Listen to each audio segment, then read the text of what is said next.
Kolarstwo a sport drużynowy. Dla osób nieśledzących na co dzień zmagań kolarzy nazwanie kolarstwa sportem drużynowym może wydawać się wręcz absurdalne.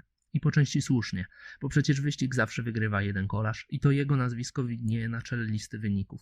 Jednak gdy spojrzymy na to, co składa się na ostateczny triumf na linii mety, sprawa robi się bardziej skomplikowana.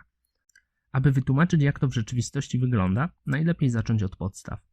W wyścigu takim jak Tour de France startują drużyny złożone z 8 kolarzy i każda z tych drużyn posiada swojego lidera, a czasem liderów. Poprzez słowo lider rozumiemy kolarza, na którego pracuje reszta zespołu. Liderem jest albo kolarz walczący o wysoką pozycję w klasyfikacji generalnej, albo kolarz starający się o wygranie pojedynczego etapu. Skoro mamy wyjaśnione podstawy, czym jest lider, czas wrócić do głównego tematu, czyli jakim cudem można pomyśleć o nazwaniu kolarstwa sportem drużynowym. Najprościej mówiąc, dlatego, że na zwycięstwo lidera pracuje cała drużyna. W jaki sposób? Co prawda nikt za nikogo pedałować nie może, ale jest parę innych sposobów. Pierwszy z nich to dowożenie liderowi bidonów i jedzenia. Zacznijmy od najbardziej oczywistej formy wsparcia dotyczącej dbania o to, aby najważniejszemu zawodnikowi w drużynie nie zabrakło energii.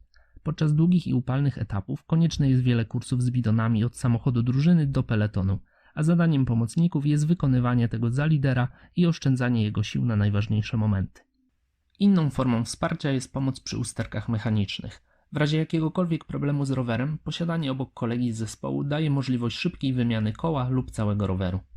Trzeci sposób to osłona lidera. Chodzi tutaj dosłownie o osłonę swojego lidera przed wiatrem, a także co najważniejsze, umożliwienie mu wykorzystania przewagi aerodynamicznej wynikającej z jazdy za kolegą zespołu.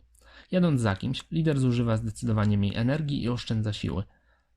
Warto wspomnieć również o tym, że to zwykle pomocnicy jadący przed liderem są odpowiedzialni za dyktowanie tempa odpowiedniego do danej sytuacji, czyli aby na przykład gonić uciekających kolarzy, zmęczyć rywali lub odrabiać straty.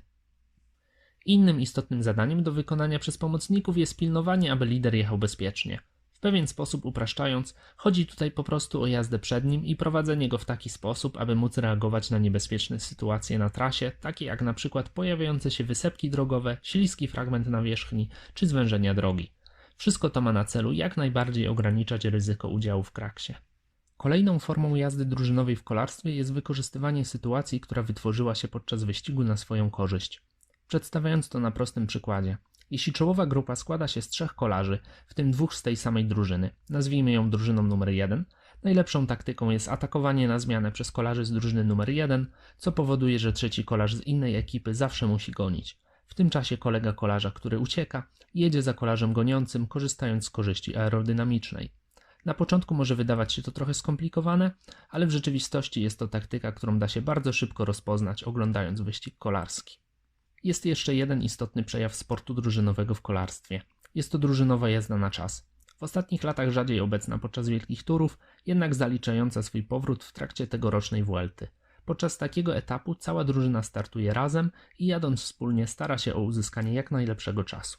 Do powyższych podstawowych elementów wyścigu dochodzą również inne aspekty oddziaływania ekipy na wynik, takie jak wpływ budżetu zespołu na jakość sprzętu, stworzenie odpowiednich możliwości treningowych, czy to, jakie decyzje taktyczne podejmuje dyrektor sportowy drużyny.